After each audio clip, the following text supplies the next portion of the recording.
Hi everyone, कैसे हो आप सभी लोग। आई होप आप लोग अच्छे होंगे। मैं हूं राहुल जयसवाल एंड स्वागत करता हूं आप सभी का एक बार फिर हमारे यूट्यूब चैनल JR ट्यूटोरियल्स में। तो दोस्तों, उम्मीद करता हूं आप लोग की प्रिपरेशंस काफी अच्छी चल रही होगी। यार, ज्योमेट्री का एग्जाम है, लाइटली बिल्कुल मत लेना, इसमें प्रैक्टिस ज्यादा चाहिए होता है। तो जैसे कि मैंने आपको बता ही दिया है कि कैसे आपको पढ़ना है, लर्निंग स्ट्रैटेजी वीडियो भी दे दिया है, कुछ एक्टिविटी बेस्ड क्वेश्चन के ऊपर एक वीडियो भी बना के दे दिया है, और आज एक और बेहतरीन वीडियो लेकर आया हूं जो हमारे थोड़े कमजोर बच्चे होते हैं ना, खासकर उनके लिए कि यार 2 मार्क्स के क्वेश्चन कौन कौन से आ सकते हैं। तो हम आपके लिए आज एक वीडियो लाए हैं जिसमें 2 मार्क्स वाले, जो मुझे लगते हैं इंपॉर्टेंट भी है, थोड़े से सिंपल और एवरेज कैटेगरी के हैं, वो हम आपके लिए लेकर आएंगे चैप्टर नंबर 1, 2 एंड 3 के। ठीक है, तो चाहे वो सिमिलैरिटी चैप्टर हो, पाइथागोरस थ्योरम चैप्टर हो, या फिर सर्कल चैप्टर, ये 3 में से 2-2 मार्क्स के क्वेश्चन डेफिनेटली पूछे जाते हैं। अगर आप देखोगे जो क्वेश्चन नंबर 2B जो होता है, इसमें आपको टोटल 5 क्वेश्चन दिए होते हैं, तो 5 में से कोई 4 अटेम्प्ट करने होते हैं, 8 मार्क्स आपके बन जाते हैं। करेक्ट है। बाकी इसके पहले क्वेश्चन नंबर 2A जो आता है उसमें एक्टिविटी बेस आता है, तो उसका मैंने एक वीडियो पूरा 55 टू 1 आवर, 1 घंटे का वीडियो ऑलमोस्ट बना के मैंने दिया है। तो उसमें सभी टाइप के पूरे 7 के 7 चैप्टर्स के हमने क्या दिए हैं, एक्टिविटी बेस 2-2 मार्क्स वाले क्वेश्चन दिए हैं। तो आप जाके वो चेकआउट कर लेना, उसमें 3 मार्क्स के भी एक्टिविटी बेस्ड क्वेश्चन आपको मिलेंगे।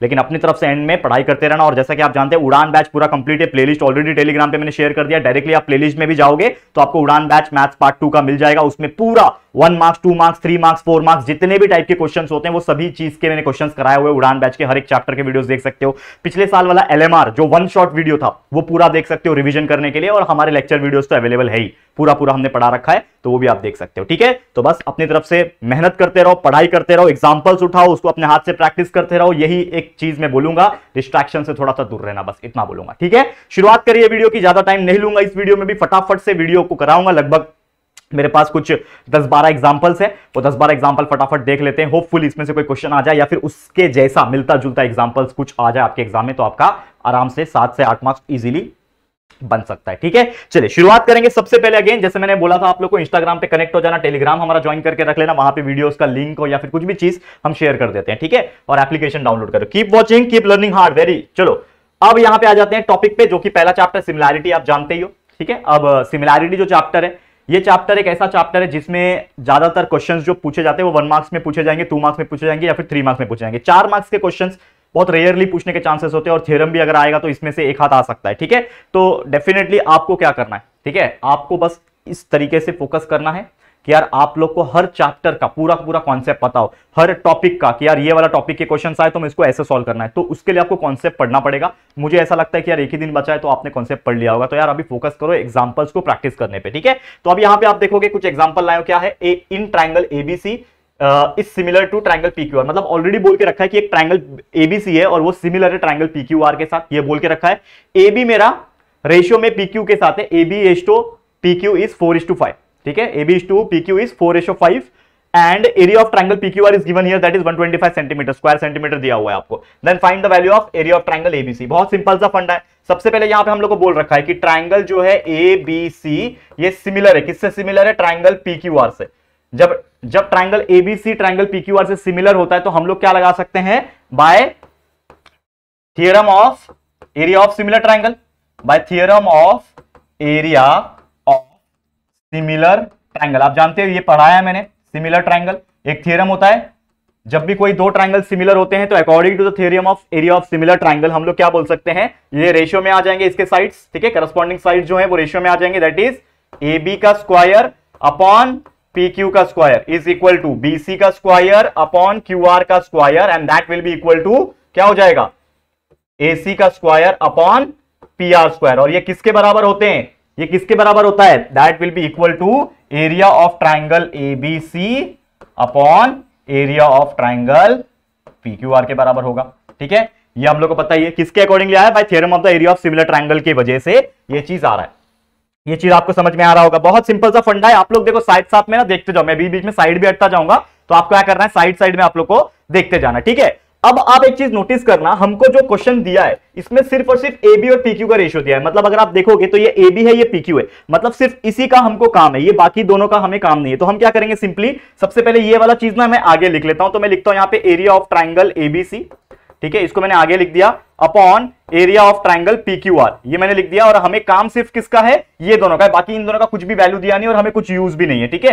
तो हम लोग डायरेक्ट ये वैल्यू लिखेंगे, तो that is area sorry AB square upon PQ square. अब जो वैल्यू मुझे पता है मैं डाल देता हूं, देखो AB अपॉन PQ का वैल्यू है 4/5 और एरिया ऑफ ट्राइंगल ABC निकालना है और एरिया ऑफ ट्राइंगल PQR का वैल्यू 125 दिया है, यानी कि जो एरिया ऑफ ट्राइंगल ABC है इसको मैं एज इट इज रखूंगा upon area of triangle PQR का वैल्यू हमें दे रखा है जो कि है 125 सेंटीमीटर स्क्वायर, तो यहां पे मैं लिखूंगा 125 इज इक्वल टू AB का वैल्यू दिया है हमको 4, PQ का 5, यानी कि 4/5, तो ये 4 का स्क्वायर अपॉन 5 का स्क्वायर, ठीक है। अब बाकी का चीज यहां पे सॉल्व कर लो, देखो तो ये हो जाएगा एरिया ऑफ ट्राइंगल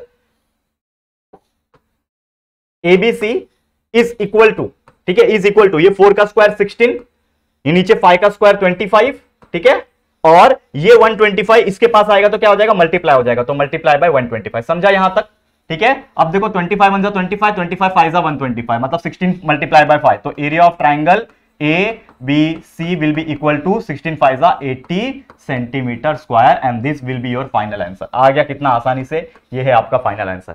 कितना इजी था, बस आपको क्या लगा, कॉन्सेप्ट लगा। अगर आपको पता था area of similarity, theorem of area of similar triangle पता था कैसे होता है, तो ये आपने बस फॉर्मूला लिखा, उसके बेस पे बनाया, वैल्यूज डाला और कैलकुलेट किया, आपका आंसर आ गया। तो छुटकी बजाते ही आपको 2 मार्क्स मिल जाएगा। ऐसे क्वेश्चंस आने के चांसेस भी होते हैं। Area of theorem of area of similar triangle के क्वेश्चन एक हाथ तो मैंने देखा ये 2 मार्क्स के क्वेश्चन में आते हैं, या फिर 1 मार्क्स की कैटेगरी में भी डाल दिया जाता है। तो इसको अच्छे से प्रैक्टिस करके लेना जितने भी एग्जाम्पल है, ठीक है। आगे बढ़े, नेक्स्ट एग्जाम्पल क्या है हमारे पास। देखो एक क्वेश्चन ये बोल रहा है, ठीक है, ये क्वेश्चन है, एक triangle it is given here in figure and it is given here AB का वैल्यू 6 है, यानी AB का वैल्यू 6 है, DC का वैल्यू 4 है। हमें बोल रहा है then find the value of area of triangle ABC upon area of triangle BCD। तो चलो निकालेंगे, तो area of triangle ABC upon area of triangle BCD।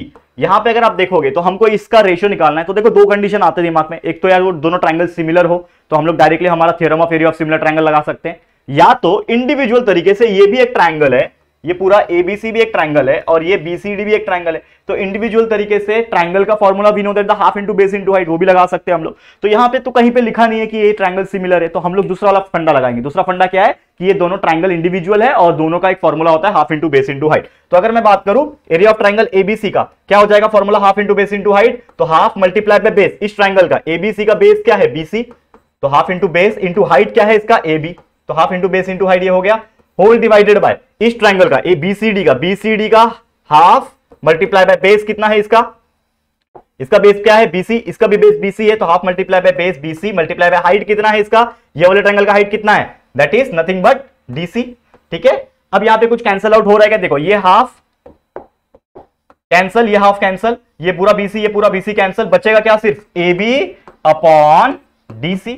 तो हम लोग को क्या चाहिए, यही चाहिए ना, मतलब दिस वन। तो area of triangle ABC whole divided by area of triangle BCD will be equal to, तो AB अपॉन DC, तो AB क्या है हमारे पास 6 है, DC कितना है हमारे पास 4 है, तो 6 अपॉन 4 यानी क्या हो जाएगा 2 3 जा 6, 2 2 जा 4, यानी कि आंसर आ गया हमारा 3/2। तो this is your final answer, खत्म। तो area of triangle ABC upon area of triangle BCD is nothing but 3/2। देखो ऐसे क्वेश्चन सिंपल तरीके से पूछे जाते हैं, लेकिन बच्चों को पता ही नहीं होता कि करना कैसे। देखो ये डायग्राम भी कितना सिंपल था, बस लॉजिक लगा, 2 लॉजिक है ना हमारे पास। कभी भी ऐसा रेशियो वाला चीज आया तो एक या तो सिमिलर वाला कंडीशन हो सकता है, या तो half into base into height वाला से, जो पहले ही आप बुक खोलोगे ना सिमिलैरिटी के चैप्टर्स के पहले दूसरे तीसरे पेज पे आपको देखने मिल जाएंगे ऐसे टाइप के एग्जांपल।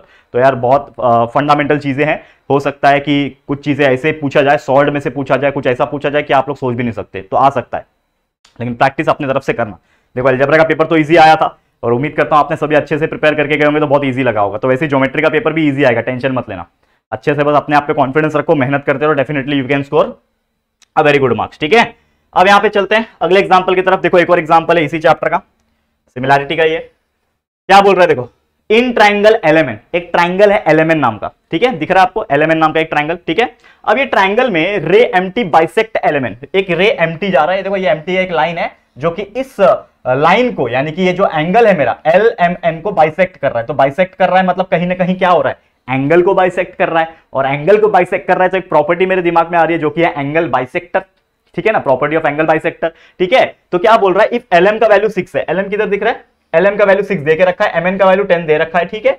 TN का वैल्यू 8 है, TN का वैल्यू भी 8 इन्होंने लिख के रखा है, then find the value of LT, सिर्फ ये वाला वैल्यू निकालना है LT, बहुत सिंपल है। तो हम लोग सबसे पहले क्या लिखेंगे, यहां पे हम लोग को क्लियरली बोल रहा है, क्या बोल रहा है कि इन ट्राइंगल LMN, देखो LMN में, ये ट्राइंगल LMN में रे जो है मेरा MT बाइसेक्ट कर रहा है, किसको बाइसेक्ट कर रहा है दोस्तों, इस एंगल को LMN को, तो बाइसेक्ट एंगल LMN, तो हम लोग क्या बोल सकते हैं, therefore bye property of angle bisector, therefore by property of angle bisector, angle bisector की प्रॉपर्टी याद है सबको, कैसे होता है, कभी भी जो रे जो एंगल को डिवाइड करती है तो उसका रेशियो बन जाता है, that is LM upon MN, क्या बन जाएगा, that is LM upon MN is equal to LM upon MN is equal to LT upon TN, समझ में आ रहा है, is equal to LT upon TN, समझ में आ गया। अब जो वैल्यू मुझे पता है मैं डाल दूंगा, मुझे LM जो है पता है क्या, देखो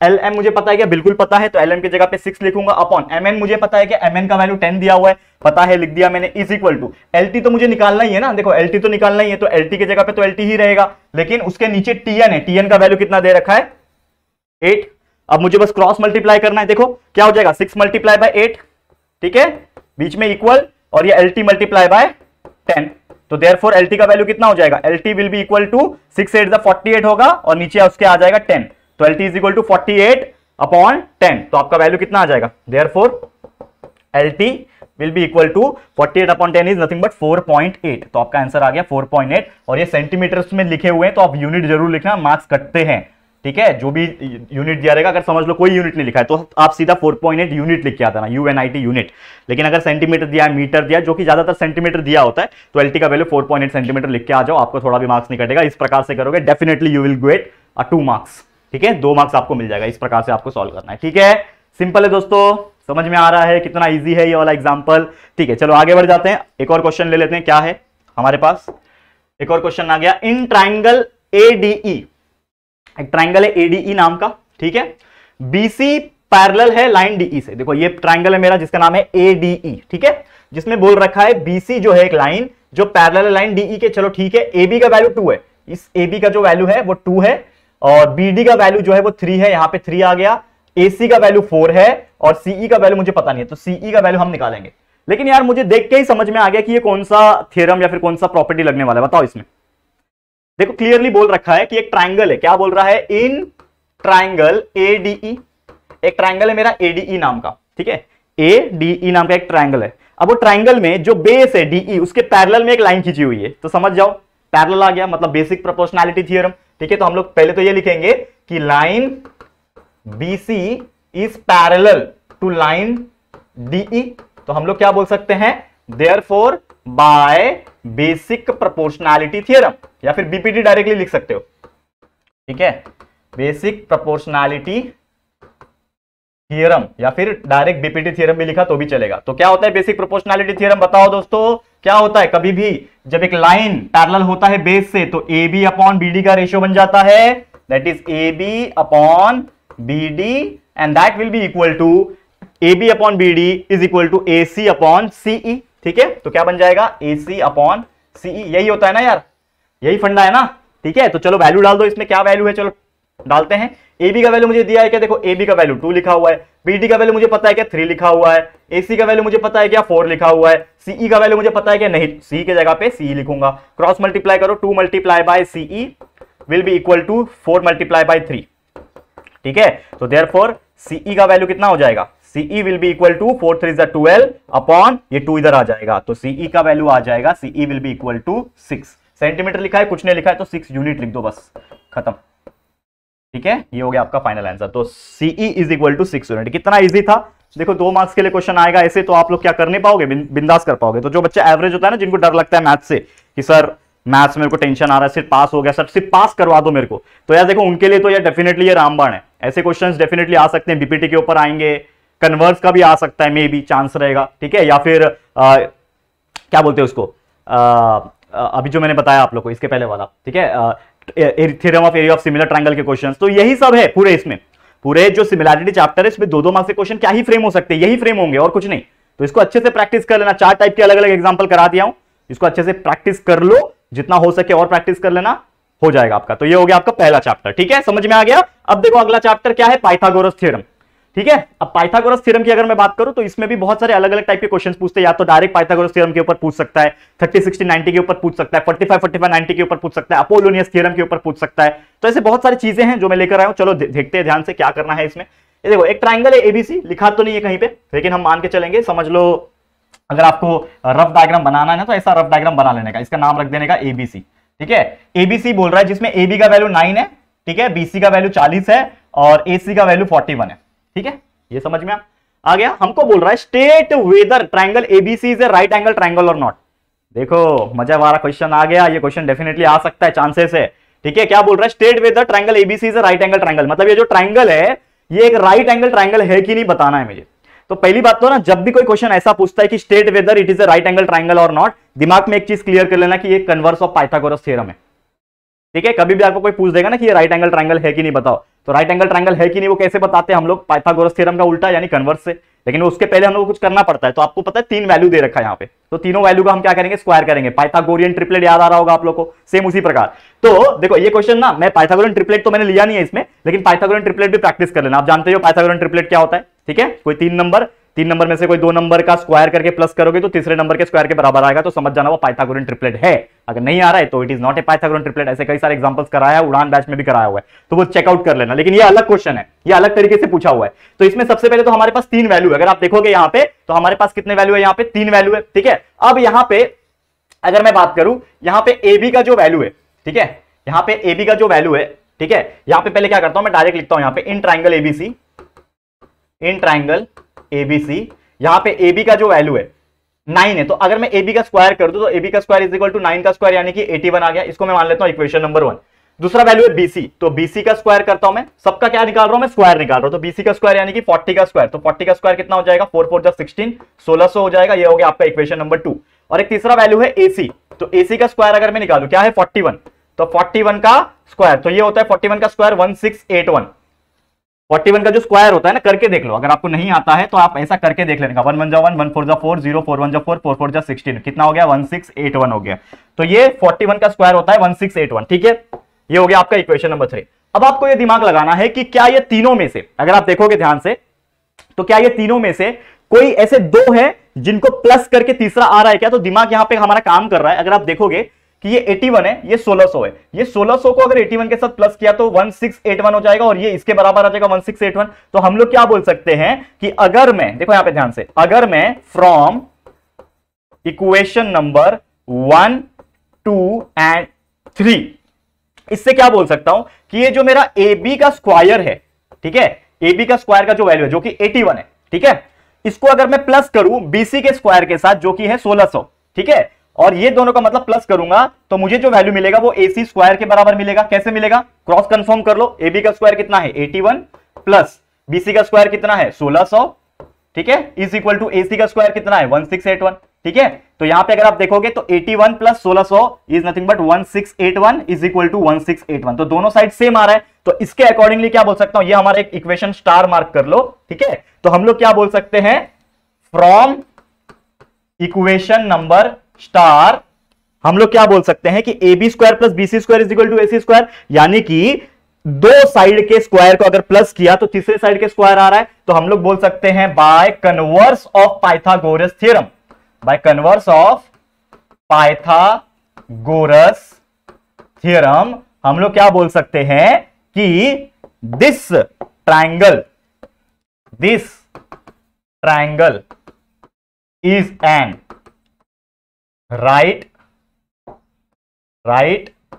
एंगल ट्रायंगल, मतलब देयरफॉर ट्रायंगल ABC नाम रखा था इसका, ट्रायंगल ABC नाम है ना, तो angle ABC is a right angle,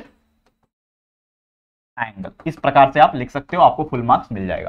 क्या लगा लॉजिक, कि कभी भी याद रखना, कभी भी आपको कोई क्वेश्चन पूछेगा कि यार ये बताओ कि ये हमारा राइट एंगल ट्रायंगल है कि नहीं, तो यार कोई भी 2 स्क्वायर साइड के स्क्वायर को प्लस करो, तीसरे साइड के बराबर आ गया, मतलब वो राइट एंगल है। अगर बराबर नहीं आता है तो वो राइट एंगल ट्रायंगल नहीं होगा, या फिर वो पाइथागोरियन ट्रिपलेट नहीं होगा। तो इस प्रकार से चीजें करनी है, तो इसको जरूर से अच्छे से प्रैक्टिस कर लेना। हमने रीजन भी बता दिया, क्या है रीजन, राइट रीजन बोला था, रीजन यही है, कन्वर्स ऑफ पाइथागोरस थ्योरम, क्योंकि the sum of the 2 side square is equal to third side का स्क्वायर। ठीक है, तो आ गया हमारा आंसर। ठीक है, चलो आगे बढ़ते हैं अगले क्वेश्चन पे। क्या है अगला क्वेश्चन,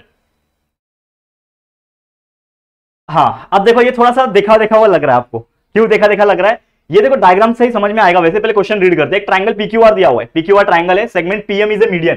तो अब अगर आपको कोई भी ऐसा ट्रायंगल आया और एक पीएम मीडियन आ गया, तो एक थ्योरम था, अपोलोनियस थ्योरम, अपोलोनियस बोलो जो बोलना है बोलो, एक थ्योरम था, उसके अकॉर्डिंगली सॉल्व होगा। मतलब देखो डायग्राम देख के ही ना समझ में आता है, जब इंसान ने कंसेप्ट क्लियर किया होता है। जैसे आप लोग का कंसेप्ट क्लियर है तो आपको मैं एक डायग्राम बना के दे दूं ज्योमेट्री में, तो आप समझ जाओगे कि यार इसमें करना क्या है।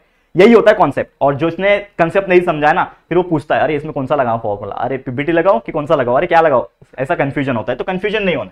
तो ये segment PM is a medium if QR is equal to 18। QR का वैल्यू कहां लिखा है? ये पूरा क्यूआर का जो वैल्यू है ना, ये यहां से यहां तक का क्यूआर का जो वैल्यू है वो 18 दे रखा है, ठीक है। P Q square plus P R square, P Q square और ये पी आर स्क्वायर का वैल्यू 260, हमें पीएम फाइंड करना है। मतलब ये जो वैल्यू है ना, ये वाला वैल्यू है, ये फाइंड करना है, ठीक है। निकाल लेंगे। सबसे पहले हम लोग को पता है एक चीज, एक ट्राइंगल है मेरा, ट्राइंगल पी क्यू आर नाम का। इस ट्राइंगल में मेरा जो सेगमेंट है पीएम जो है इज अ मीडियन, ये एक मीडियन है। तो हम लोग का जब भी ऐसा होता है कि ट्राइंगल दिया हो और उसमें एक मीडियन आ रहा हो, तो हम लोग क्या लगा सकते हैं यहाँ पे? By Apollonius theorem. By Apollonius, spelling check कर लेना अपोलोनियस की एक बार, ठीक है। Apollonius theorem. तो बाय अपोलोनियस थ्योरम क्या होता है? अपोलोनियस थ्योरम का फंडा अगर आपको याद नहीं आ रहा तो मैं बता देता हूं। अपोलोनियस थ्योरम का फंडा ये होता है कि this P Q square plus P R square, देखो यहां पे ध्यान से, अपोलोनियस थ्योरम के accordingly P Q square plus P R square is equal to median का 2 टाइम्स, यानी 2 टाइम्स पीएम का स्क्वायर। तो 2 टाइम्स पीएम का स्क्वायर प्लस ये जो पीएम मीडियन फॉर्म कर रहा है उसका फर्स्ट जो बेस है दैट इज क्यूएम, तो प्लस 2 क्यूएम का स्क्वायर। समझ में आ रहा है? कितना सिंपल सा फंडा है, समझ में आ रहा है कि नहीं? ये बेसिक है पूरा पूरा का पूरा। अगर आप देखोगे तो ये क्या है? पूरा बेसिक है। ओके, अब यहां पे अगर आप ध्यान दो तो क्या है यहां पे? पीक्यू का स्क्वायर प्लस पीआर का स्क्वायर, इसका जो वैल्यू है ना ये हमें दे रखा है, पीक्यू का square plus PR square is equal to 260। तो इस पूरे के जगह पे मैं 260 लिख सकता हूं। देखो पीक्यू का स्क्वायर प्लस पीआर स्क्वायर 260 दिया हुआ है, ये हमें गिवन है, इज इक्वल टू ये 2 टाइम्स पीएम। अब देखो पीएम का वैल्यू तो हमको निकालना ही है, तो ये 2 टाइम्स और ये पीएम का स्क्वायर, ये वैसे का वैसे लिखना पड़ेगा क्योंकि मुझे मालूम ही नहीं है वैल्यू पीएम का। लेकिन यहां पे अगर आप देखोगे 2 टाइम क्यूएम है, लेकिन ये क्यूएम का वैल्यू भी कहीं पे दिया नहीं है, तो यार क्यूएम कैसे निकालेंगे? तो यार हमारे पास तो डायग्राम है ना, तो डायग्राम से हम क्यूएम का वैल्यू निकाल सकते हैं। तो यहां पे अगर आप देखोगे, मुझे एक चीज पता है कि पीएम मेरा मीडियन है, यहां पे इसको चाहिए तो ना मैं नाम दे देता हूं। एक काम करता हूं, सबसे पहले ना क्या करता हूं, साइड में करूं क्या? नहीं, इसमें करता हूं, चलो। प्लस 2 क्यूएम स्क्वायर मैंने ऐसे ही रखा और इसको मैं नाम दे देता हूं इक्वेशन नंबर 1। क्यों मैंने नाम दिया?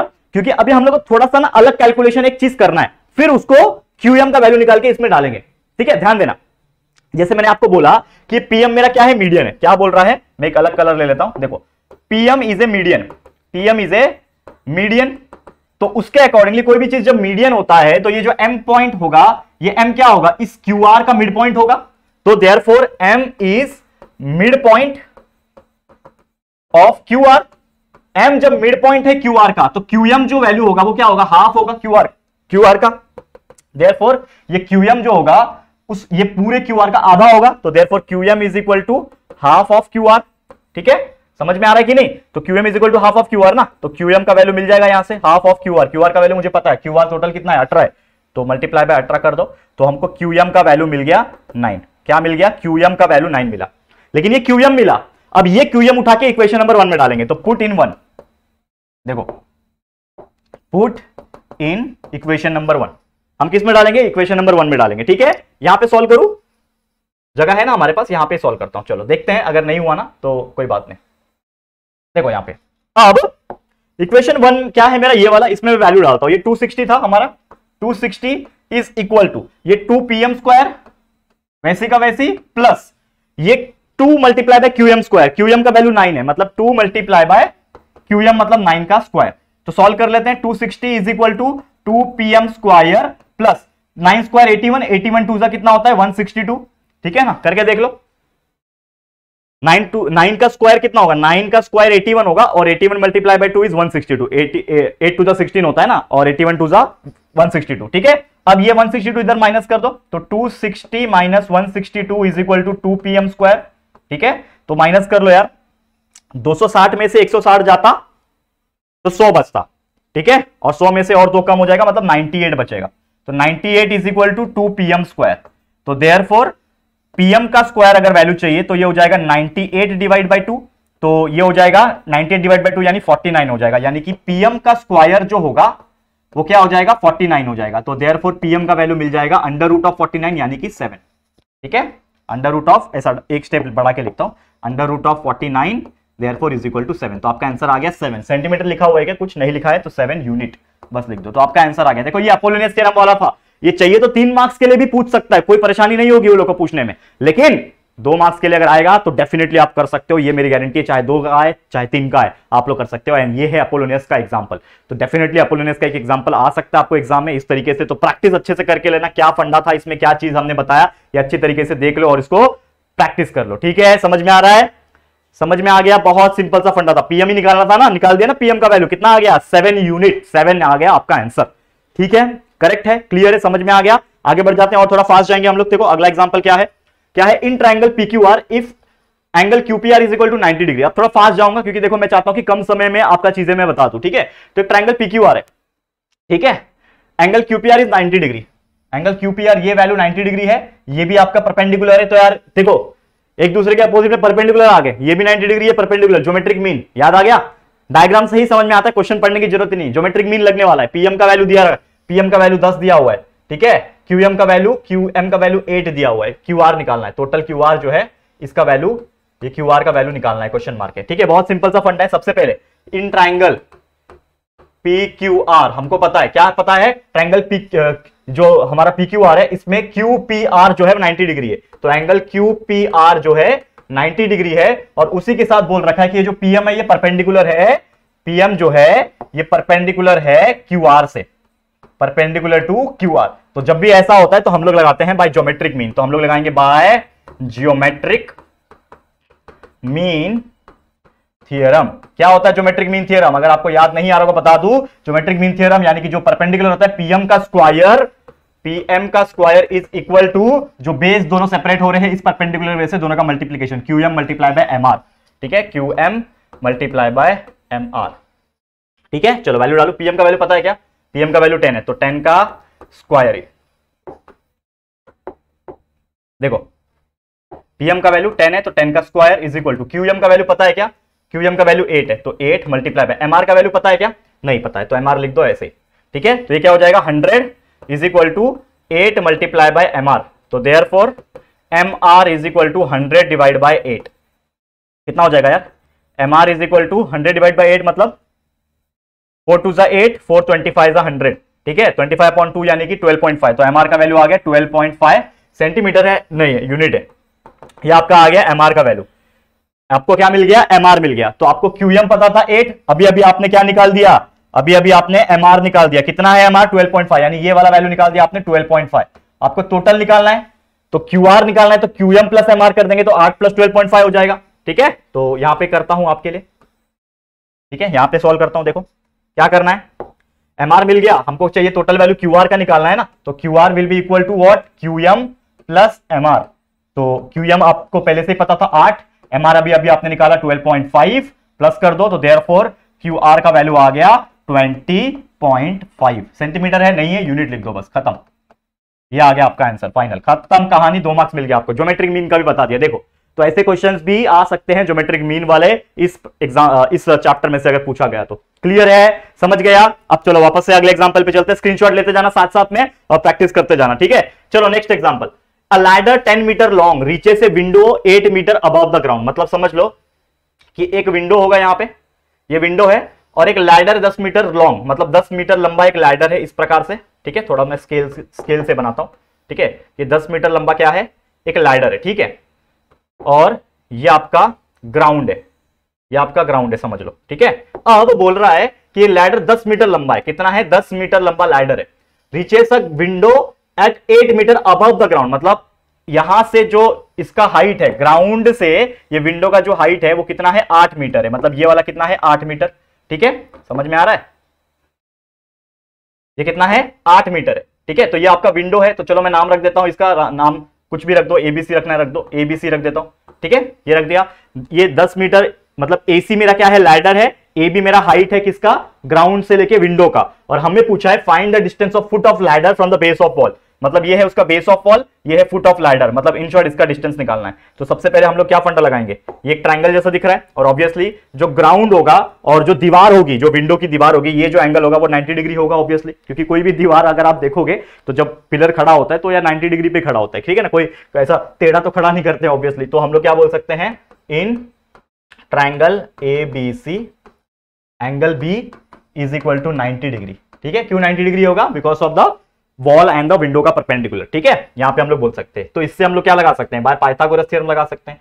तो बाय पाइथागोरस थ्योरम क्या लगाओगे पाइथागोरस थ्योरम में, ये हाइपोटेनस है, 90 के अपोजिट वाला हाइपोटेनस ये है, मतलब AC का square is equal to AB का स्क्वायर प्लस BC का स्क्वायर, ठीक है। यहाँ पे तो AC मेरा 10 है तो 10 का square is equal to AB मेरा 8 है तो 8 का स्क्वायर प्लस BC मेरा निकालना है BC का स्क्वायर, तो ये हो जाएगा 100, ये हो जाएगा 64 प्लस BC का स्क्वायर। हमको चाहिए BC का वैल्यू, तो देयरफॉर BC का square will be equal to 100 में से 64 इधर आएगा तो माइनस हो जाएगा, तो 100 माइनस 64 यानी कि BC का square will be equal to 36।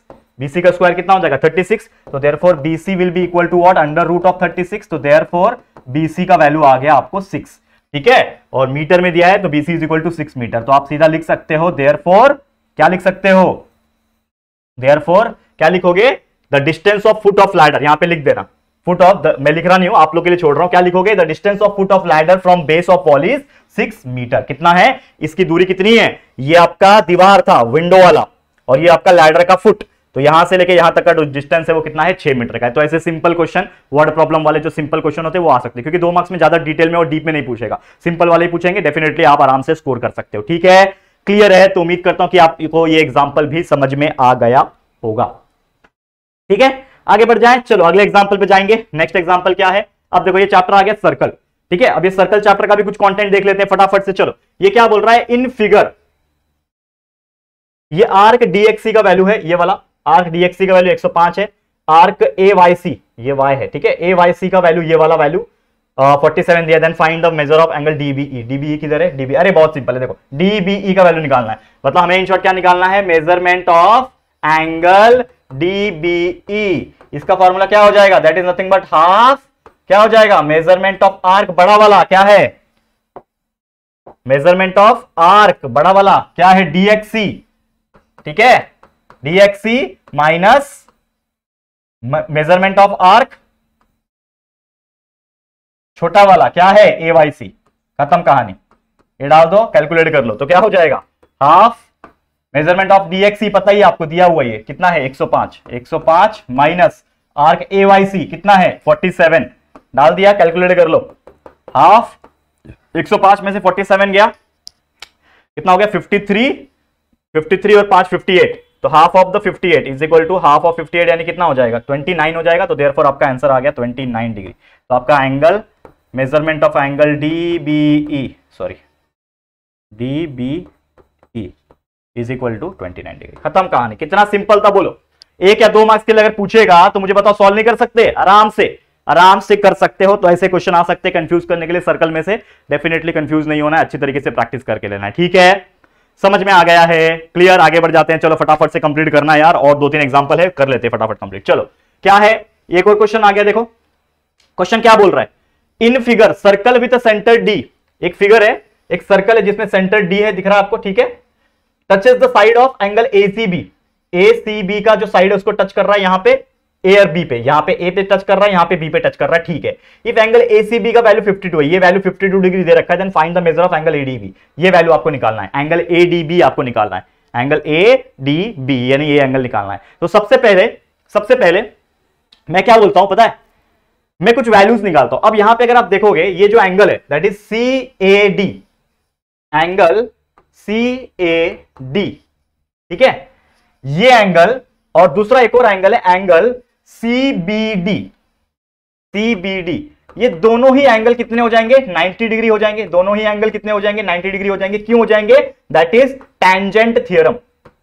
Tangent theorem आपको पता ही है कि कभी भी ये पढ़ाया था मैंने, टेंजेंट थ्योरम क्या बोलता है कि कभी भी अगर एक लाइन जा रहा है, ठीक है, दैट इज सर्कल को टच होते हुए, जिसको बोलते हैं हम लोग टेंजेंट, तो ये टेंजेंट जब जा रहा है और जो रेडियस होता है उसका लाइन जो आ रहा है वो दोनों क्या होते हैं, एक दूसरे को परपेंडिकुलर होते हैं, और जब परपेंडिकुलर होते हैं इसका मतलब वो 90 डिग्री होंगे, मतलब मेरा जो एंगल CAD, मतलब ये वाला एंगल 90 होगा, और CBD यानी ये वाला एंगल भी 90 होगा। अब ये एंगल 90 पता है, ये आपको 52 पता है, और ये आपको कैसा दिख रहा है, ये आपको एक क्वाड्रिलेटरल दिख रहा है। तो हम लोग क्या बोल सकते हैं कि इन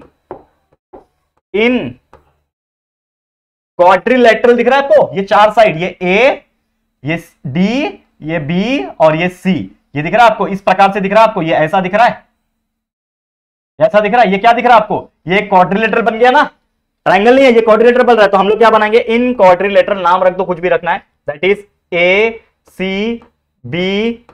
इन क्वाड्रिलेटरल ACBD हम लोग को एक चीज पता है कि पूरे क्वाड्रिलेटरल में चारों साइड, मतलब चारों जो एंगल होते हैं, क्वाड्रिलेटरल में चार एंगल बनेंगे, तो चारों एंगल को अगर प्लस किया जाए तो प्लस करके कितना आता है, 360 डिग्री आता है। जैसे ट्रायंगल में 3 एंगल होते हैं, तो ट्रायंगल के तीनों एंगल को प्लस करोगे तो 180 आता है। वैसे कोई भी क्वाड्रिलेटरल में चारों एंगल को, 1 2 3 4 एंगल है, चारों एंगल को प्लस करो तो 360 आता है। तो हम लोग क्या बोल सकते हैं, इन क्वाड्रिलेटरल ACBD जो भी है, बोल लो the sum of all angles in any quadrilateral, ठीक है ना, in any quadrilateral is equal to 360 degree. ये आपको पता ही है, रूल है। तो हमारा चारों एंगल क्या है, चारों एंगल क्या है, एक एंगल है ये एंगल CAD, एंगल CAD है एक एंगल, ठीक है, एक एंगल है CBD, ठीक है, प्लस करो, एंगल CBD है, तीसरा एंगल ये है ACB, ठीक है, एंगल ACB जो आपको दिया हुआ ही है, और चौथा एंगल है ये ADB, एंगल ADB जो आपको निकालना है, और ये सबको प्लस करके 360 होंगे, ठीक है। अब देखो जो वैल्यू पता डाल दो, ये CAD और CBD मुझे पता है 90 है, तो ये CAD कितना हो जाएगा 90 प्लस CBD कितना हो जाएगा फिर से 90 प्लस ये ACB ये आपको दिया हुआ है 52, देखो दिया हुआ है, तो ये हो जाएगा 52, ठीक है, 52 हो जाएगा। और ये लास्ट वाला एंगल ADB जो है, ये मुझे पता ही नहीं है, ये ADB तो निकालना है ना मुझे पता नहीं है, तो उसको एज इट इज छोड़ दूंगा, इज इक्वल टू 360 हो जाएंगे। पहले तो ये तीनों को प्लस करो, 90 90 180 प्लस 52 कितना हो जाएगा 232, 180 प्लस 52 बराबर 232 हो जाएगा। तो ये हो जाएगा 232 plus angle ADB is equal to 360, ठीक है। तो देयरफॉर angle ADB is equal to 360 minus 232, ठीक है। तो ये हो जाएगा angle ADB is equal to 360 में से 232 माइनस कर दो तो कितना बचेगा, इसमें से 28 बचेगा, कर दो यार, माइनस करके देख लो, चलो 360 माइनस 232 करना है, ठीक है। 10 में से 2 गया 8, 5 में से 3 गया 2, और 2 में से 2 गया 0, 3 में से 2 गया 1, ठीक है, 128 सॉरी। तो 1 ADB ये D है, हाँ, तो 128 डिग्री आ गया, एंगल ADB जो है ये 128 डिग्री आ गया, परफेक्ट आया, परफेक्ट आंसर है, 128 डिग्री ही आना चाहिए, तो ये परफेक्ट हो गया, इसको चाहिए तो मिटा दो। तो this is your final answer, कितना आसानी से हम लोग ने कैलकुलेट कर लिया है, ठीक है दोस्तों। तो उम्मीद करता हूं कि ये चीज आपको क्लियर हो गया होगा। तो ये था हमारा एक और क्वेश्चन सर्कल चैप्टर का, 2 मार्क्स के लिए जो पूछा जा सकता है। चलो एक और क्वेश्चन बचा है, उसको भी कंप्लीट कर लेते हैं। क्या बोल रहा है देखो, ये क्वेश्चन समझने की कोशिश करते हैं। The distance between centre of 2 circle, देखो आ गया फेवरेट क्वेश्चन, सबसे इजीएस्ट पार्ट सर्कल का। आपको पता है 2 चीज होती है, अगर या तो सर्कल एक्सटर्नली बाहर से टच हो रहे हैं, ऐसे वाले, एक सर्कल ये दूसरा सर्कल, इसको बोलते हैं हम लोग एक्सटर्नली टच होना, ठीक है, इसके रेडियस। तो इसमें क्या होता है, ये रेडियस 1 रेडियस 2 क्या हो जाते हैं, प्लस हो जाता है, R1 प्लस R2 हो जाता है, फंडा बताया था मैंने। और एक आता है जो सर्कल होता है, ठीक है, उसके अंदर सर्कल इंटरनली टच होता है, ठीक है, तो ये पूरा R1 रहेगा, समझ लो ये आपका R2 रहेगा। तो इसमें क्या होता है कि जो बड़ा रेडियस है R2 माइनस R1 कर देना होता है, मतलब जब एक्सटर्नली टच करेगा तो दोनों रेडियस को प्लस करो, इंटरनली टच करेगा तो दोनों रेडियस को माइनस कर दो, आपका आंसर आ जाएगा, ठीक है। फंडा याद आ गया, ये सब चैप्टर में पढ़ा चुका हूं, ठीक है। चलो इसको समझते हैं, क्या है distance between centre of 2 circle which are touching internally. 2 circle है, 2 सर्कल ड्रॉ कर लेते हैं फटाफट से। एक सर्कल, ठीक है, थोड़ा और बड़ा बनाता हूं, चलो आपके से, ये एक सर्कल, ठीक है, और एक और सर्कल है, सॉरी टचर बोल रहा हूं, एक और सर्कल है जो टच कर रहा है इंटरनली, ठीक है ना, मतलब इंटरनली टच करेगा। तो चलो यहां पे ऐसा बना लेते हैं, ये थोड़ा और छोटा बनाता हूं, चलो, ठीक है, इंटरनली टच कर रहा है। अब इसका भी एक रेडियस रहेगा और इस सर्कल का भी कहीं ना कहीं एक रेडियस रहेगा, ठीक है। तो यहां पे बोल रहा है कि the distance between centre of 2 circle which are touching internally is 10 centimetre, मतलब जो डिस्टेंस है दोनों सर्कल के सेंटर का, क्या बोल रहे हैं देखो समझो, the distance between centre of 2 circle, दोनों सर्कल के सेंटर के बीच का जो डिस्टेंस है जो इंटरनल टच कर रहा है वो 10 सेंटीमीटर है। तो ये सेंटर और ये सेंटर, मतलब इन दोनों के बीच कितना है 10 सेंटीमीटर वैल्यू है, ठीक है। And if the radius of one of the circle is 15 centimetre, मतलब एक जो बड़ा वाला सर्कल है उसका जो वैल्यू है 15 सेंटीमीटर, तो पूरा ये जो वैल्यू होगा, ठीक है, ये पूरा जो वैल्यू होगा बड़े वाले सर्कल का यहां से लेके यहां तक, ये कितना हो जाएगा 15, मतलब पूरा 15 है, यहां से यहां तक 10 है, तो हमको बोल रहा है find the radius of other circle, मतलब छोटे वाले सर्कल का रेडियस बताओ, छोटे वाले सर्कल का रेडियस कितना होगा बताओ, मतलब इन शॉर्ट यहां से लेके यहां तक का वैल्यू निकालना है। तो कैसे निकालेंगे, वी नो दैट कि सर्कल आर टचिंग इंटरनली, ठीक है, circles are touching internally, therefore आपका जो बड़ा वाला सर्कल है तो हम लोग उसको मानते हैं, बड़े वाले सर्कल का जो रेडियस मानते हैं बिगर सर्कल रेडियस को हम लोग मानेंगे R2। समझ लो, मैं बड़े वाले सर्कल को क्या मानता हूं, R1 मानता हूं, चलो बड़े वाले सर्कल को R1 मानता हूं, जिसका वैल्यू 15 हमें दे रखा है, 15 सेंटीमीटर दे रखा है, ठीक है। स्मॉलर सर्कल का मुझे पता नहीं है, ठीक है, स्मॉलर सर्कल पता नहीं है, जिसको मैं R2 मानूंगा, ठीक है, पता नहीं है। अब मुझे एक चीज पता है कि दोनों के बीच का जो डिस्टेंस है वो मुझे पता है, तो मैं क्या बोल सकता हूं सीधा सीधा कि अगर मुझे दोनों के बीच का डिस्टेंस पता है तो मैं क्लियरली क्या कर सकता हूं यहां पे, that is nothing but, distance पता है ना, तो ये क्या हो जाएगा, दैट इज इंटरनली टच हो रहा है, तो आपका जो 15 है, ठीक है, ये आपका बड़ा सर्कल है, ठीक है। देखो यहां पे ध्यान से, हमको निकालना क्या है, रेडियस ऑफ अदर सर्कल, मतलब ये छोटे वाले सर्कल का रेडियस निकालना है, R2 निकालना है, मतलब ये इतना वैल्यू निकालना है, तो टोटल आपका 15 है, और 15 में से अगर आप ये वाला वैल्यू माइनस कर दो, देखो इतना टोटल 15 है ना, देखो टोटल 15 में से ये निकालना है, तो 15 में से अगर ये माइनस कर दो, 15 माइनस 10 कर दोगे, तो आपको क्या मिल जाएगा, आपका रेडियस 2 मिल जाएगा, मतलब R2 will be equal to 15 minus 10, तो देयरफॉर R2 का वैल्यू हो जाएगा 5 सेंटीमीटर, यानी the radius of smaller circle या फिर other circle is equal to 5 centimetre, and this is your final answer. तो ये क्वेश्चन भी डेफिनेटली पूछ सकता है, मतलब ऐसे टाइप के क्वेश्चन, टचिंग इंटरनली आ गया या फिर एक्सटर्नली आ गया, इंटरनली आ गया ना, दोनों वैल्यू को माइनस कर दो, बस कुछ नहीं करना है, इतना सब लिखने की भी जरूरत नहीं, डायरेक्ट माइनस कर दो, आपको वैल्यू आएगा। एक्सटर्नली बाहर बाहर टच हो रहे हैं तो दोनों को प्लस कर देना, आपका आंसर आ जाएगा, ठीक है, समझ में आ गया। तो बस यही था दोस्तों हमारा आज का वीडियो, उम्मीद करता हूं कि आपको ये चीज बहुत अच्छा लगा होगा, और भी जितना भी हो सकेगा आपके लिए वीडियोस हम लाने की कोशिश करेंगे। आज शाम को भी रेडी रहना LMR के लिए। तो बस आपसे एक ही रिक्वेस्ट है, जितना हो सके मेहनत करते रहो, पढ़ाई करते रहो, सब कुछ अच्छा होगा, टेंशन मत लेना, ठीक है। तो चलो आज के लिए इतना ही। ये वीडियो कैसा लगा प्लीज हमें कमेंट करके जरूर से बता देना। वीडियो पसंद आया है तो प्लीज वीडियो को लाइक कर देना, अपने दोस्तों के साथ जितना हो सके शेयर कर देना, और पहली बार आए हो चैनल पे तो प्लीज हमारे चैनल को सब्सक्राइब जरूर से कर देना, ठीक है दोस्तों। तो जल्दी मिलेंगे हमारे एक और नई वीडियो में, तब तक के लिए thank you and good bye.